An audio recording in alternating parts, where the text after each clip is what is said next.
happened to be doing a story about, how bad it gets with stars. Did it get to the point where people were going through your trash and that sort of a thing to, dig up dirt on you, or? Yeah, apparently for a little while there, there was a time when people, whoever they were sort of fascinated with what I might be throwing away, into the garbage can. It just happens. I don't know. I don't know. I've never really been fascinated with anyone's trash before, but some people, what can you do? Do you know what they were looking for? Were they looking for notes or things about your personality or something, or? Adult diapers, maybe? I don't know. I'm not sure what they were looking for. But what's real weird about that, the sort of, like how the media thing gets sort of stretched out into this really absurd kind of surreal thing is, like I said, you're an actor and you're trying to do your job. There's a ton of them out there who are trying to just kind of do their job, get by and do the best they can, make some money, whatever. And then suddenly you reach a certain level in your career and this sort of wheel starts spinning about your past and your future and your present and who were you with last night and what club and this and how many people you've quite possibly bumped uglies with or something. It's like suddenly this thing starts happening. It's not about the work anymore. It's not about films. It's not about, it becomes this kind of showboat thing. This sort of society of ambulance chasers who are fascinated with, your personal life, or, like what's inside your brain and things like that. And to me, that's really frightening because,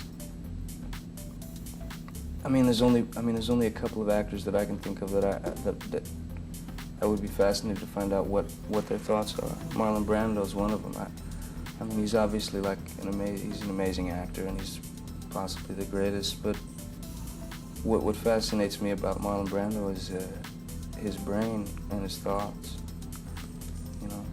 But, to become fascinated with the personal life or the thoughts and opinions of a person who pretends for a living, who lies for money, is beyond me. So what do you do then? How do you deal with all this stuff? Lay low. Just kind of lay low. I'm not a real function-oriented person. I don't do well at functions or, like the Hollywood party scene. I just kind of, I don't go there so much. I just kind of stay home, or wander a bit. Tell us about your favorite cigars, your fascination. Why is this something that is part of you? Well, you know what? I'm a smoker. It's not a popular thing to be in 1993, a smoker. But I don't know, cigars somehow they seem, it's a great, as soon as you light it, it's sort of somehow you instantly relax. It's just, I don't know what it is. My favorite cigars, I can't say. There's so many great ones. There's some real nice Cuban cigars. It's not a real thing. When people say, oh, Cuban cigar is the finest, you think, oh yes, look, cigar's a cigar, tobacco's tobacco. No, it's wrong. Cuban cigars are the stuff. A favorite, maybe a Cohiba Lancero. That's kind of a thin, that was Castro's cigar. That was his favorite cigar before he quit. To people who don't smoke, what would you liken cigar smoking, that feeling to? Is it like a fine wine, or how would you describe it? Yeah, maybe depending on the cigar you're smoking, would be comparing it to maybe a warm cognac, just something like that. Suddenly everything starts to just kind of calm down, and just sort of sink into the old lazy boy. How did you get into the cigars? Did somebody introduce you, or was it your... Because if someone walked up to me and handed me a rolled up pair of socks, I would probably smoke it. I'm one of the few and the proud smokers who really love smoking.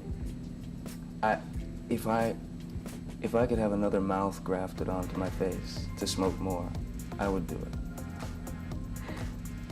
I have lung power from, the one gift I have in this world is I have incredibly strong lungs. Sometimes I smoke 2-3 cigarettes at a time. I can hear the American Cancer Society phones ringing right now, and the publicists are going, get this guy. Well, you don't have to use it. I mean, it's just No, sort of that's there. great. Hey, you're being honest, you know? Yeah, unfortunately, I'm a big smoker. Where are they? Where are they? Oh yeah, here they are.